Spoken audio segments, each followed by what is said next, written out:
Hey, what's up? Welcome back to another video on the View into Huck's World, and good morning, people. Yes, it is Sunday. It is time to get your relax on, get some things out the way before the Monday grind begins.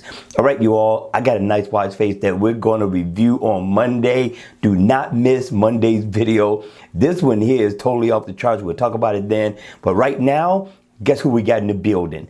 That's right, Tina Dial. This one is nice. And yes, this one is free for the taking. So if Tina normally says it's free, it is always free. Now, I'm loving this watch face. The name of the watch face is called Tina Dial 736.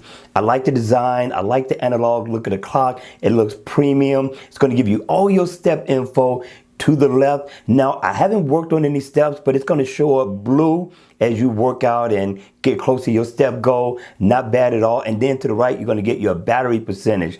Now, if you come down, you got some animation going on here so far as your heart rate is concerned. I thought Tina did a nice job. Now, as you can tell, Tina is definitely adding new flavor to her watch faces, and this one here is one of them. And for it to be free for the taking, I think it's definitely worth the download. Question is, what do you think? Is it a download or leave it right where it's at? All right, you all, continue to get your relax on. Take care of the things you need to do. Enjoy family and friends and have the greatest day ever. Don't forget to hit the like button on the way out and subscribe to the channel. And I'll see you all again at the next video. Take care.